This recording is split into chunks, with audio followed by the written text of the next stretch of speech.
Hello, my name is Andrew Boyarsky, Project Director for Coastal Storm Plan Training, and welcome to the City University of New York School of Professional Studies webinar, 48 Hours, Get Ready for the Storm, where we will cover how to plan for emergencies.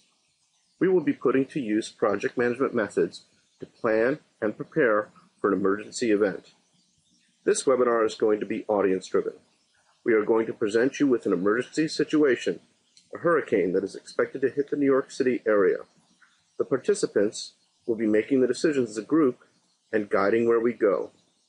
And our expert panel members will provide their feedback and insights as we progress with the emergency situation. So first I would like to introduce our panelists today.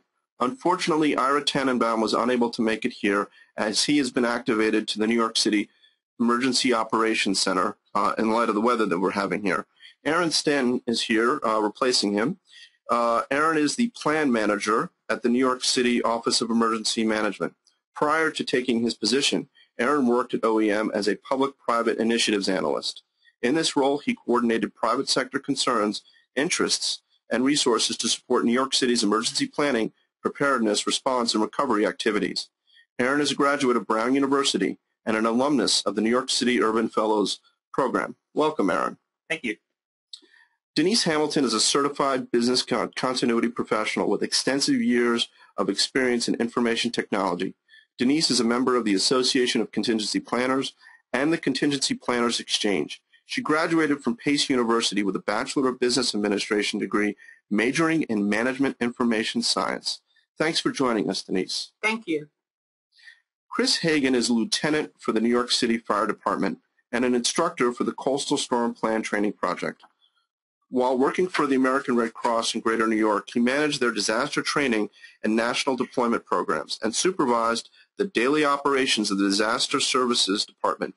Chris also has experience in the private sector in the area of disaster recovery and business continuity planning. He holds a Master of Public Administration degree from Baruch College and a Bachelor of Science degree in Health Education from Ithaca College. Good to have you today, Chris. Happy to be here. Thank you. So during the webinar, if you would like to ask questions, please enter them as shown here in the command panel. So you should see either it's the chat feature or questions, just post them there. And at the end of the webinar, when we are finished, we are going to answer all those questions. Now, again, if anybody is having any audio issues, if you're having technical difficulties, then please call the toll-free number and ask for technical support. The directions are there. At the same time, we're going to be using Twitter, and we'll be tweeting as we go along, indicating certain things. We'll be using a dedicated hashtag, so we'll be twittering through the CUNY SPS site, but our CUNY SPS Twitter account, and the hashtag will be SPS 48 hours, all one word. Again, that hashtag is SPS 48 hours, and that is available. You can see that in the chat feature. You can see where that hashtag is to follow along with us. And we'll be sending out some links occasionally referring to places where you can go for some more information or where you can download some templates related to preparedness. So in the first part of our webinar, we will go through an audience-driven emergency scenario. We're going to lay out some options for you at various points and ask you to choose which option and then let you know what our panelists decided. We will follow this up with a short question and answer session. Now let's get a quick poll before we get into the formal part of our webinar here. And this is to try out to make sure everyone is able to respond here. So we're just going to ask a quick question here. What kinds of projects do you manage or are typical in your company and organization? Is it new product development and new products, software implementation, process improvement, or process reengineering, cost-cutting, improving business efficiency, quality improvement, or green initiatives? Or is it government compliance, such as SOX or Patriot Act compliance? And you can choose more than one item there. So we're going to push the poll out to you. Now, just at each of these instances, we're going to show you the options, and we're going to push out the poll to you. So you should now see the poll options that you have available to you. So if you would choose which one of these applies to you and your organization by selecting those that are available here. So while we're waiting here, I just wanted to ask you, Aaron, since you came right from the Office of Emergency Management. In preparation for storms like this, what's going on in the EOC and at OEM? Well, I guess in terms of the first step of what we're doing, we're very closely monitoring the weather with the National Weather Service. A storm like today's presents a certain difficulty and a certain degree of forecast uncertainty because there's a very thin band where you'll get a wintry mix, freezing rain, sleet, and a little bit of snow, a little bit of rain. If the temperature changes in a little bit in either direction, you get only rain or only snow, and both of those events look very, very different. So we were watching the forecast very closely. It looks like we got some ice overnight, which can cause some pretty significant problems for us just in terms of coating the power lines and weighing down trees. But they are working hard in the Emergency Operations Center, and it looks like the event is mostly transitioned to a rain event for now. So we'll keep you posted. Fantastic. Well, we're glad that we have you here. It looks like from our poll results that we got in here that we have roughly about 53% have software implementation process improvement, about 47%, again, roughly half here, cost-cutting, improving business efficiency, and about 26% each split in new product development and government compliance. So thank you very much for providing those results. It gives us an idea of where we are. Now we're going to begin with our scenario here. You work for a small company of about 60 people that provides software analytics for the financial industry. You're a senior manager and have just finished an early Monday morning conference call at your downtown office, a 30-story building located in the heart of the financial district. It's early fall, and the weather still feels like summer. However, on your morning commute in from New Jersey, you heard of a possible hurricane, Hurricane Hannah, rated currently as a Category 1 storm off the coast of the Carolinas. Based on predictions from the National Hurricane Center, Hannah is expected to move out over the water tomorrow, continue to move north-northeast, and gain enough strength to possibly become a Category 2 hurricane. It is expected to make landfall somewhere between Atlantic City, New Jersey, and New York City, New York at approximately 11 a.m. Wednesday. There's a news flash. The mayor has activated the coastal storm plan and declared an emergency. The city is anticipating major impacts to flood zones, anticipating that Hannah will be a Category 2 storm when it reaches the city. Messages went out over NotifyNYC, an emergency alert system that you've been subscribing to, with an alert that the storm was near and to plan appropriately. Your company's CEO is at a convention in Las Vegas, but other senior managers are there with you. People in your office are starting to grow concerned. Some are watching the news. Others are talking about what they should do. A colleague approaches you and tells you that her parents evacuated from the Outer Banks of New York, North Carolina, and that the storm is expected to be very destructive in that area. She said that she plans to fly out of New York as soon as possible to help them with their recovery. Another colleague is concerned about her mother, who lives in the Rockaways. Your IT manager is concerned about the power being out for a significant period of time and ensuring that data and systems are backed up and accessible after the storm. The mood in the office is tense. So given that situation, how do you best handle it? A, gather all staff together and tell them that everything will be all right. Ask them to focus on their work and that you and other managers will monitor the situation and let them know if you will send them home early. B, quickly assess who is critical to the functions of the company.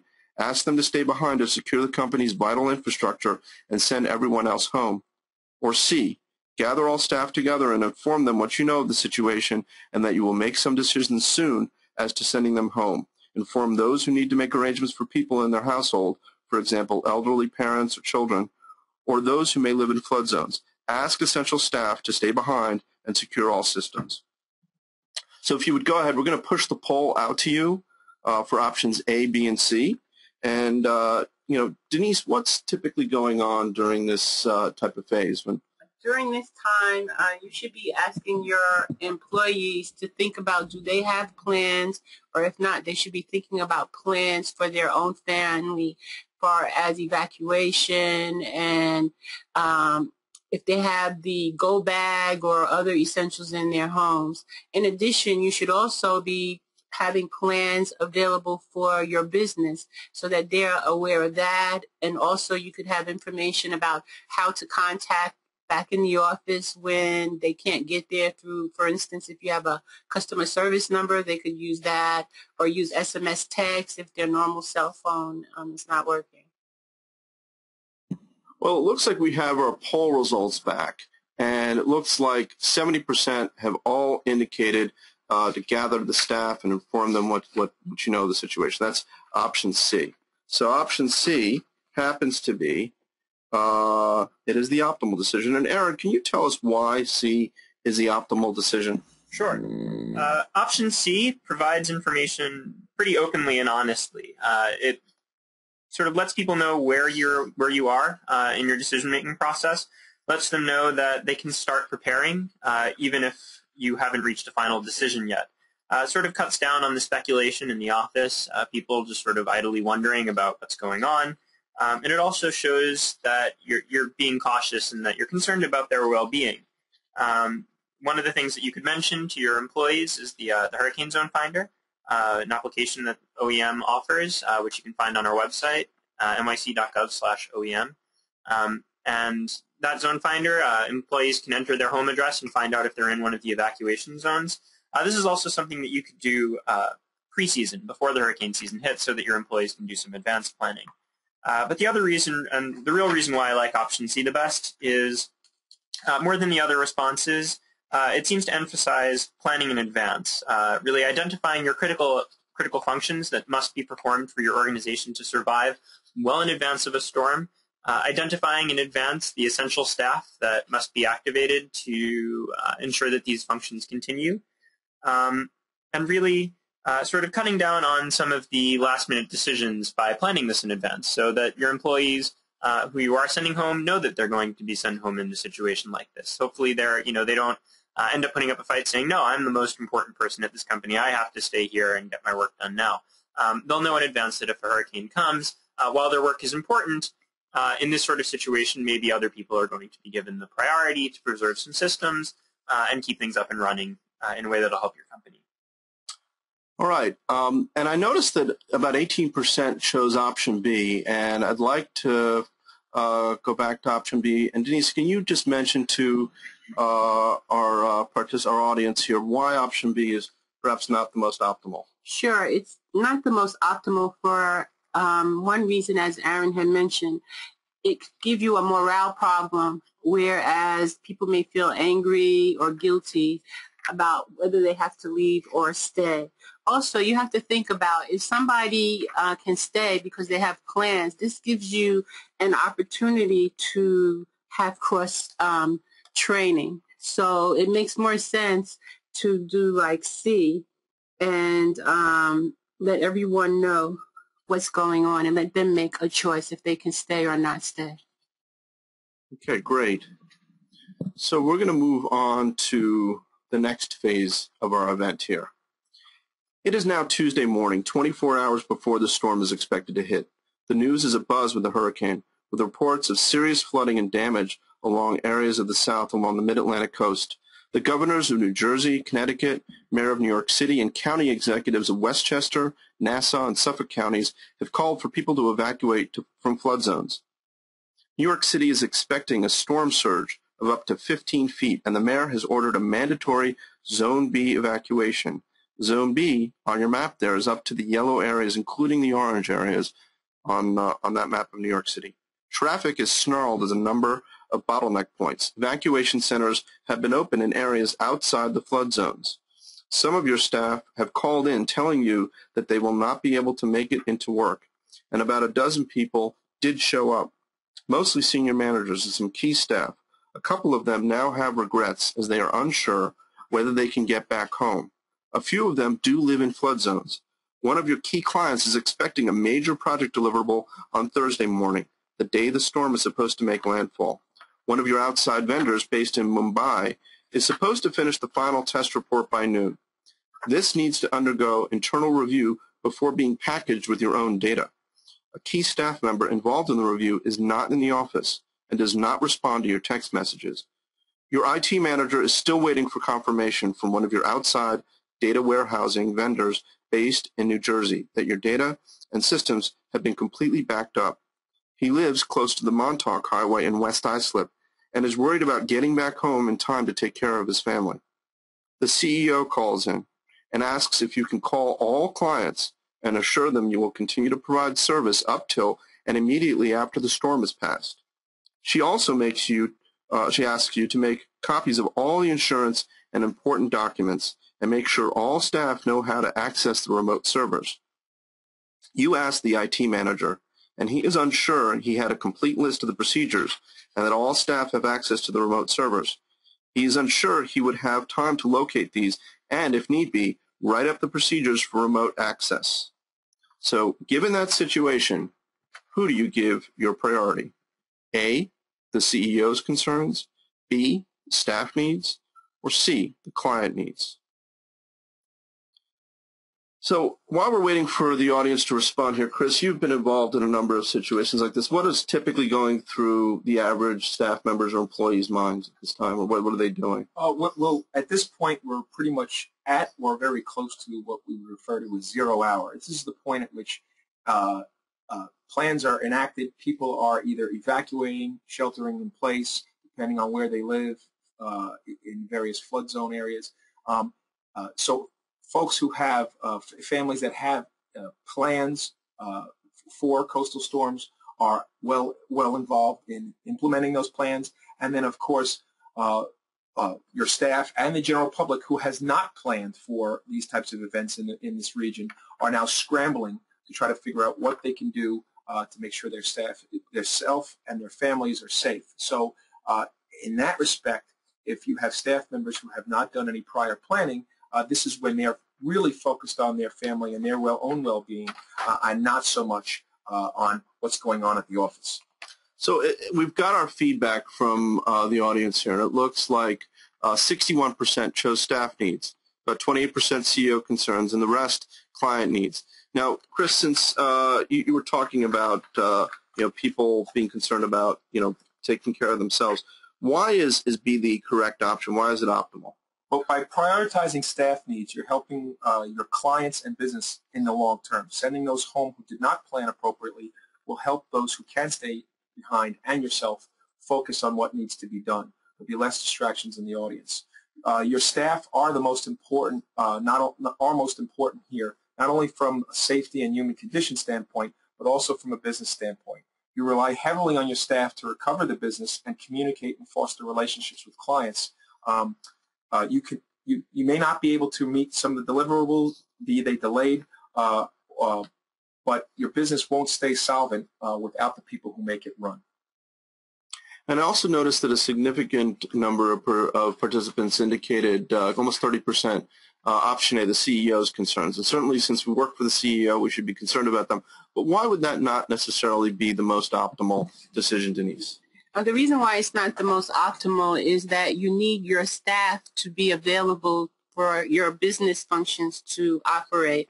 So yes, you have a concern to keep your CEO abreast of everything. So the first thing you want to do is communicate to your CEO, your staff, and your clients. And you want to show your CEO that you are in charge by letting them know your plan is to first get your staff settled so that they know what functions they will be doing, and that you plan to keep the client and them abreast of the situation with a status. Well, those are certainly very good points. We're going to move on to the next phase of this disaster event here. It is now early Thursday morning, 6 hours after the last remnants of the storm swept through the area. Power is out along much of the coastal areas of New York, New Jersey. Cleaning crews and utility trucks are ubiquitous along the roads and major arteries. You and your family sheltered at home since you live just outside the flood zone. However, your TV, phone, and internet service, all provided by your cable provider, have been out of service since the storm hit. Your cell phone service only came back on in the past couple of hours. And while email service is out, you just received text messages from several of your colleagues and the CEO who was unable to get back to New York City. About a third of your staff have been accounted for through text messages back and forth. However, many are not responding. According to the messages, there is no access to the remote system servers. State and local police are asking people to avoid using their cars except for emergency purposes.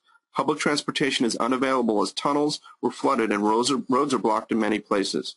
Luckily, your power was restored, but public authorities are warning people to boil water prior to using it. Your client with the deliverable that was due called and was wondering when they might get their report. Your IT manager was unable to get through to your data warehouse vendor in New Jersey, but has offered to fight his way through the mayhem and get remote access online. So given the situation now, what steps are most important for you to take at this point? A, account for and communicate with all staff and clients, get the remote system servers and data back online, then figure out when you might be able to get your office back online. B, start locating alternative backup office space in areas where all utilities are working, get the remote system servers and data back online, then account for all company staff. C, contact all clients and assure them you are doing your best to get systems back online. Call the CEO and tell her that you're working on getting operations back online and finding alternative office space, and then account for all company staff. So given those three options, and we're going to push out the poll here in just a moment, A, B, and C. And Aaron, I know that you do a lot of stuff up front in terms of planning. Here we're looking on the back end. This is the aftermath, and certainly we've had some storms here locally. Tornado passed here in August. How does this, or in September? It was what was that situation like at OEM? In terms of the September tornadoes, that was an interesting event because we had very little notice. The thunderstorms intensified very rapidly. In a coastal storm situation, fortunately, you can do more of the pre-planning. You have a chance to evacuate the areas that are most likely to be severely affected. But in terms of the tornado event, as the phone calls started arriving, we were getting data in from several sources about that where damage was most severe, including 311, people calling in and letting us know that there was damage in their neighborhoods. Also, the Department of Buildings had crews out, and they were getting calls about building damage. Parks was getting calls about downed trees, and sanitation was out, and police and fire also were out inspecting some of the sites and receiving 911 calls. So all of that data came in, and very quickly we needed to figure out some sort of way to process it and sort of get moving. Our debris management plan proved very useful in that case. It divides the city up into zones, and we were able to clear debris zone by zone, get status reports on how each zone was progressing, and manage the event that way. Okay. Well, let's look at the results that we have from our poll. Looks like 75% chose accounting for and communicating with staff and clients first, followed by about 15% locating alternative backup space, and followed by 10% contacting the clients and sort of focusing on the CEO after that. So we're going to go with option A, which, Chris, can you tell us why option A is the optimal one? A is optimal because everyone would be getting a status update. There's obviously competing priorities here, and all of these things, all of the options need to be done. But by providing information to everyone, we can communicate our challenges, our issues. Clients are communicated with and told that they are important to the company. Option A reinforces caring for people and staff, and clients, and then clients. When you demonstrate to your staff your commitment to them, in turn, this will usually strengthen a strong commitment from them to the company. Being honest and forthcoming with clients may not make them 100% happy in the short term, but it fosters good faith and it at least helps shape expectations on when you can deliver them their reports or what you have promised them. And I noticed that about 15% of the audience chose option B. And Denise, can you speak to why B is perhaps not a good decision? Yes, paramount should be to account for your company staff as number one. But also, the most important thing is after this aftermath, trying to find an alternative backup office side is almost futile, because those who've already had plans have already got the arrangements with these facilities, and it's very unlikely that you will find a spot. And if you do, it's going to be very costly. So this is why it's not optimal. So now I'd like to cover a brief debrief or a debrief and a summary of what we've covered today. And Denise, I'd like to start with you in terms of preparations before the storm. What needs to happen before, whether, and this applies to all hazards, whether it's something where there's time for event or something where we don't have time. Yes. One of the things I think is important is the education of your staff. And so prior to high peak extreme weather, like prior to winter and summer, it would be very good to enforce with your staff the importance of how they should have plans for their family, because it's been proven that if the staff is secure in the plans for their family, then they can focus on what they have to do as far as executing the plans for the business. The second thing is that you definitely need to plan what are your critical job functions and the staff who are responsible for these functions. And you also should think about if there's opportunities for cross-training of your staff in learning these critical functions. You also should develop a plan for backing up all your critical data or information, and most importantly, store this off-site. And if you are using any type of a vendor or supplier, it's important that you should have a conversation with them and ask them, what is their business continuity procedure? Do they have one?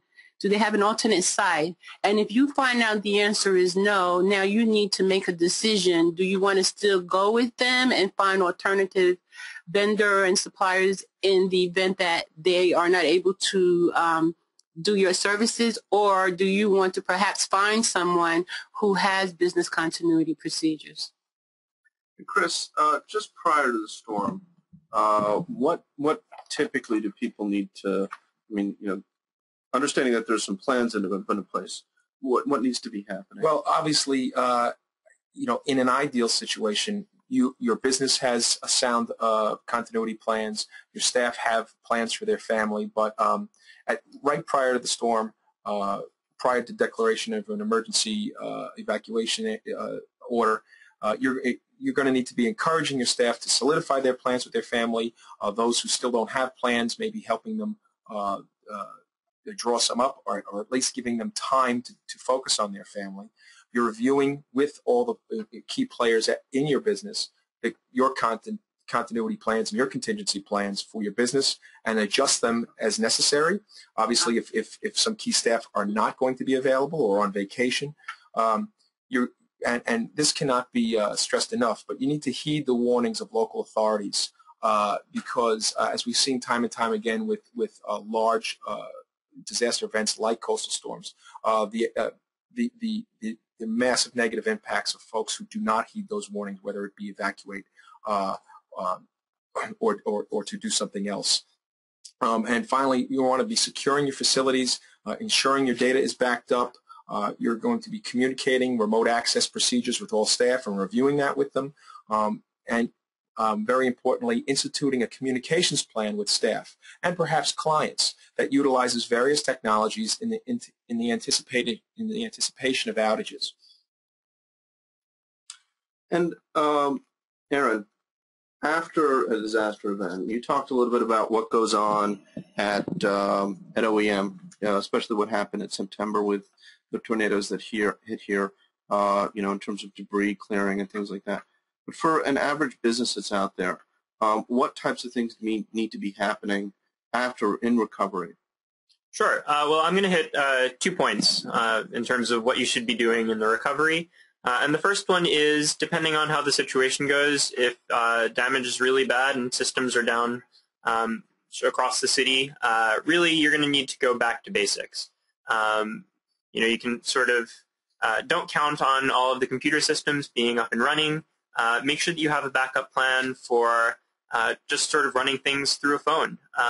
If people's cell phone networks aren't working, use the landlines.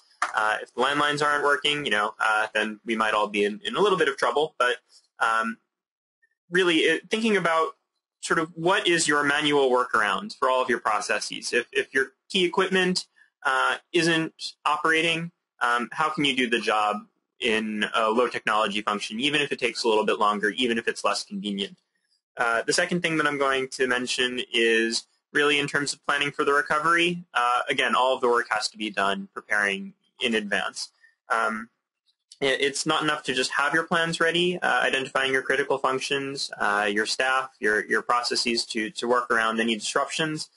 You've got to practice them. You've got to make sure that everyone knows what's expected of them, that they've rehearsed these roles so that there are no surprises. And granted, that said, there will always be surprises, but the more that you practice, the more you'll be able to deal with them. Okay. One thing I do want to mention, and that is that while we've been talking here about a coastal storm, this applies to all hazards, and it also applies to all types of emergency events. So whether it is not weather-related, whether it is or is not weather-related matters little. If your email servers go out, or you have a power outage, or whatever may happen, or key personnel are not available, you need to plan for these types of things. And this all relates to the basics of risk management. And these are basic building blocks or skills related to project management. And on that note, I just wanted to inform you a little bit about the CUNY SPS project management course. If you want to learn more about risk management, leadership communication, or project management, the CUNY School of Professional Studies offers a graduate-level 3-course certificate program in project management. The courses are taught by leading project management experts who are also active practitioners in the field. You can learn more about the program by visiting the SPS website at www.sps.cuny.edu/project. Now we're happy to take any questions from the audience. Before we do that, I believe that we sent out some links to various templates that you can use to use in your planning, and so we'll get those out to you if we so that you can use those. And again, you can find those in the chat feature or in on our Twitter account. So I'm going to take the first question that we've got from the audience here. What if my company has pre-existing internal incident command system with the CEO designated as the incident commander? Wouldn't ignoring his directive be considered insubordination and a violation of the ICS? So, Aaron, do you want to take that? I'm sure you've had your ICS training. Sure. Well, I guess strictly speaking, violating, strictly not listening to your incident commander probably wouldn't be the way to go. But that said, ICS does allow for subordinates to push back if the answer is not what they think is the best. And granted, you probably won't want to do that at the board meeting in front of all of the other people who also must listen to your CEO, because I don't think your CEO would appreciate that very much. But if you can find a time to, pull your CEO aside, let them know what you're thinking, especially if you're in a position to do that, depending on your position at your company. I don't know exactly how it would work. But really trying to, if not to your CEO, then your supervisor who could push it to the CEO. Always feel free to push back. Ultimately, if you have your company's best interests in mind, I'm sure that your superiors would appreciate that. Generally, ICS command structure accounts for folks who are at the actual emergency. In our scenario, the CEO, who is the ICS, was out of town, which doesn't necessarily mean that they can't be the incident commander, but it's a little bit more challenging for them. Perhaps trying to make them a little more acutely aware of what's going on and the situations and the predictions for what's going to happen in New York City and the tri-state area may help shape their decision-making a little bit better versus just being so far away and just having the day-to-day business pressures on themselves to kind of bring them into, hey, this is not business as usual. This is an unusual occurrence, to help them get in the mindset of we have to kind of think outside the box, and this is not we have to do things based upon pre-existing plans and it's time to enact some of those plans. I was going to also add, you have a postmortem. So if in trying to be persuasive did not work, at your postmortem is an opportunity where it can be education for everyone and lessons learned, and update your plans and procedures accordingly. So we have a question here about really about planning for emergencies for your business and also personal preparedness. The first question is, what is the best way of starting an emergency plan for my business? And we've sent out a link to the OEM website for businesses. It will give you, there's a brochure that you can download that's in PDF. If for some reason you can't download it, you can always call 311 and get a hold of it. And it's a ready business for all types of disasters, and it walks you through a checklist of all those items that are available. There's other resources that are available. They're also in multiple languages, so those are available there for you. There was also a question about how to prepare your family in the event of a disaster.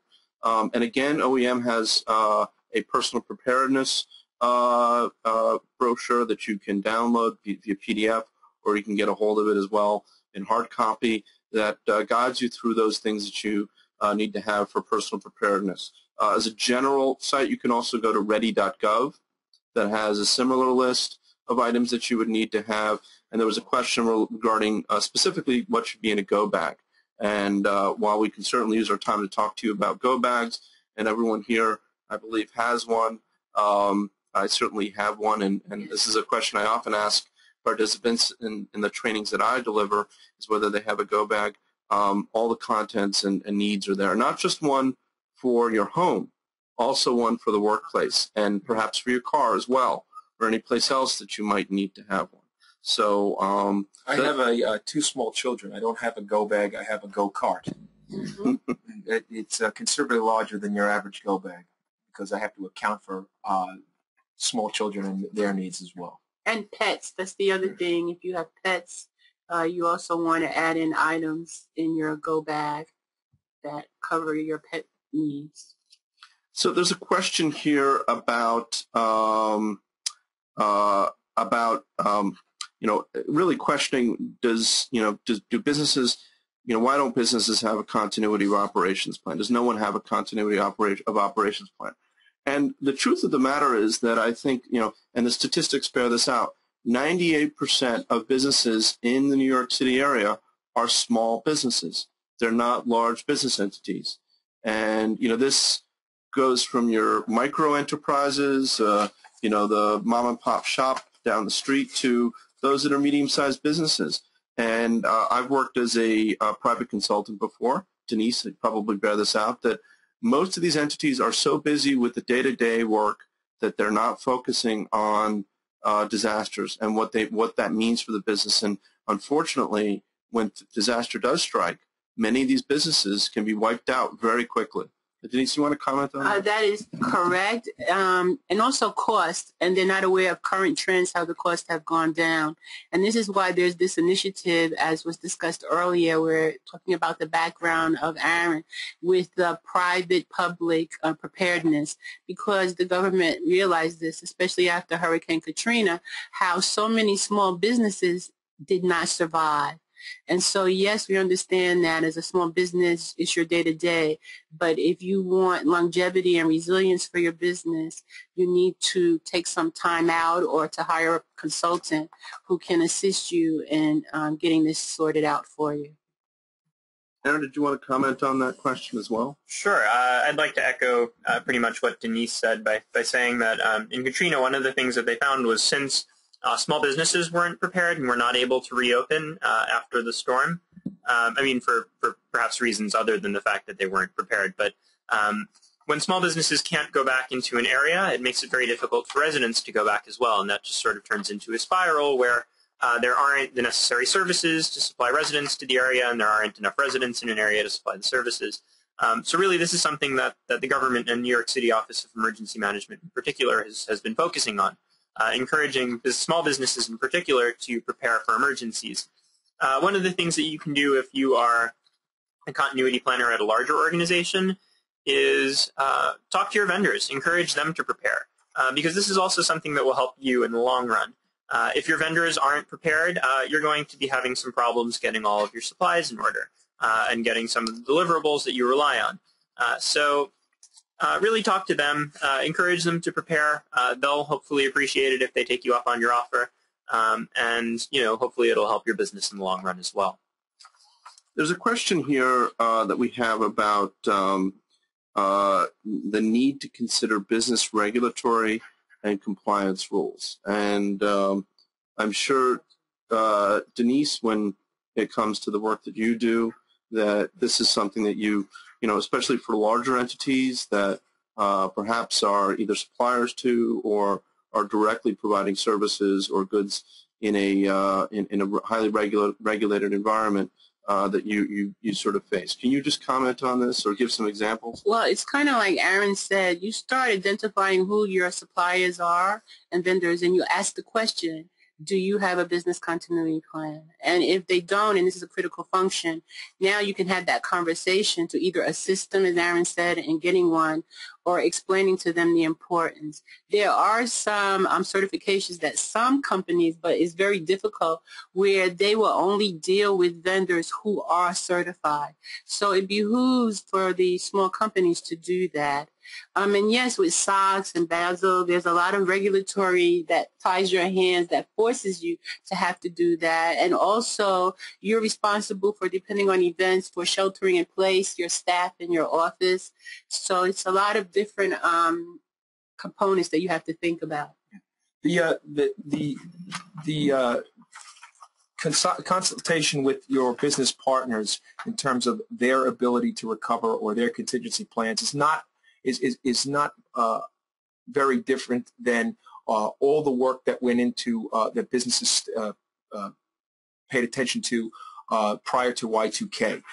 Contacting their business partners, contacting their vendors, getting affidavits or certifications that those partners could continue and we're not going to have significant disruptions. The difference is when we deal with natural disasters and like coastal storms, is we're just not worried about systems not being available. We're worried about staff and people being affected tremendously. And that's the human component of this. And we know that your staff is absolutely critical, especially a small company, because there's fewer staff, to make sure that the business prepares for, responds to, and then recovers from a significant disruption.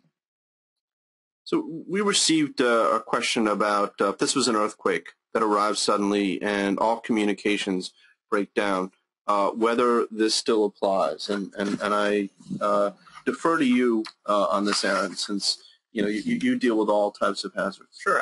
The importance of planning absolutely applies in any sort of event, and that's why you really have to make sure that you have a complete plan that covers all of the contingencies. If all of communications are down, one of the things that you can consider putting in your plan is a muster point, just a physical location that all of your staff knows to report. And you can set a time as well in your plan, like 1 day after the event, 2 days after the event. You can be specific about the contingencies, what the situation is on the ground. And then really, ultimately, if everything is bad, sometimes you're just going to have to wait things out a little. It's important to have radios, for one, to make sure that you can get information from government authorities. Radios tend to be one of the more robust systems. But really, once you have all of your staff together, that's going to be the thing that most allows you to continue, because you'll have enough people together that you'll be able to find the solutions as they start emerging and as systems go back online. What I was going to say, on my background dealing with larger companies, I know this could be a cost for small to mid-size. You also can think about in your plans to have satellite phones, or you can make an arrangement, and this way you have a way of communicating. Also, if you have some of your staff sitting physically in a different region and they have been cross-trained, this is a way that the critical functions of your company can still continue on, and those who have been impacted have time for recovery. You also have to be cognizant of expectations. A region-wide event that has a lot of lead time, like a coastal storm, you have less room for error or unpreparedness, because this is something that you can generally overcome with less less interruptions than an instantaneous type of disaster, be it an earthquake that has no warning, a terrorist event, or, because generally your business partners, your clients, and everyone in the region would be similarly impacted. They would, and you would probably have a little bit more sympathy on an instantaneous event from your business partners as they're watching this unfold versus something that has a lot of lead time. And if you were the company that failed to just prepare and kept your head in the sand, then shame on you, so to speak, versus an instantaneous event that just takes everybody by surprise, and everyone is, like Aaron said, is waiting for the dust to settle and waiting for systems to get back online and making an effort to recover when those things are available. So I just want to answer a question here that we have about the actual webinar and whether the transcripts and the question and answer will be available. And the answer to that is yes. We're going to be archiving the version that we have available. We're also planning on breaking it up into podcasts that if individuals want to listen to or to forward this on, either as as a webinar, as a webcast, or as a podcast, or as a smaller podcast, that they can do so as well. We have another question here, and this is regarding how high an expectation from 0 to 100% can a business have that their staff fulfill their responsibility while both staying safe and caring for their families? This goes back to the point that I was suggesting, that all year long you could have different times when you emphasize about the importance of family having a plan. And the more you emphasize that and get your staff to do that, when an event happens, their focus can be a little better on the business because they already have a plan, they've exercised it, so they know that their various staff members, their family members are okay. So I would say in my past experience, and I've been involved in financial services during like the 9/11 event, that the expectations were, I would say, a good 90 to 95 that people were focused on their job. But that was because all year the company has always focused on us about go bags, about having your own plan and evacuation plan, so that you just did this from procedurally, and you just didn't have to focus on emotion side. And just to piggyback on that, I think that if you're trying to come up with a percentage, you have to look at your staff and their personal situations, where they live, what regions do they live in. Do you have a significant portion of your staff who live in a flood zone? Well, obviously they're going to be heavily impacted during a coastal storm. Do your staff have tremendous family responsibilities, and where their families will take time away from what they would normally be able to spend on assisting the business in mitigating the emergency and recovering from the emergency. So all of that comes out with during the types of activities that Denise was referring to. This encouragement and stress on staff planning for their own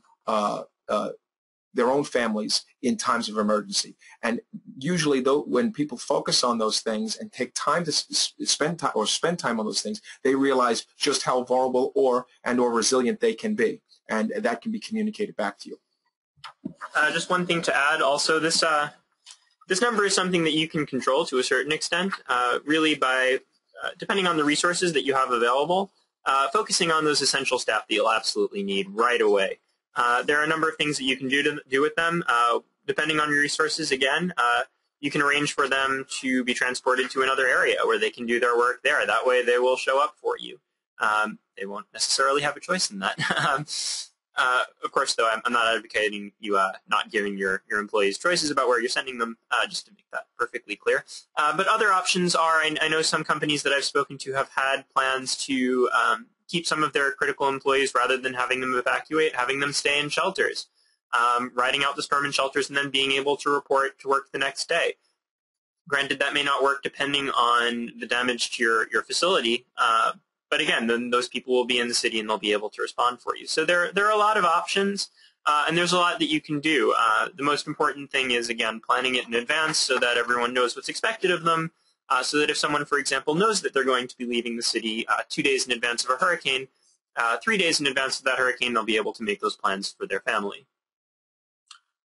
Here's a question that just came in, I think related directly to your work, Aaron. Do most offices of emergency management or emergency management departments communicate with the business directly or through a business association? Sure.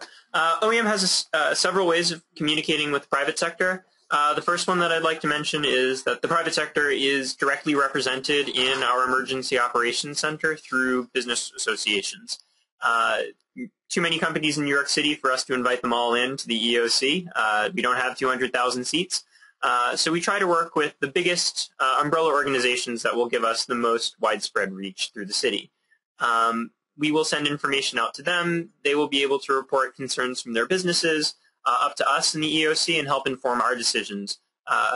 So the other way that we do engage with businesses, since obviously not everyone can be a member of one of these organizations, although if you do have any questions, I will encourage you to email us at publicprivate@oem.nyc.gov, and we can let you know whether or not you might fit in one of the constituencies held by these business organizations. But something that's available to everyone that is free is CorpNet. It's an email service that sends out emails from our 24-hour, 7-day-a-week watch command about incidents happening all over the city. And you can find out about that by going to nyc.gov/corpnet, CORPNET.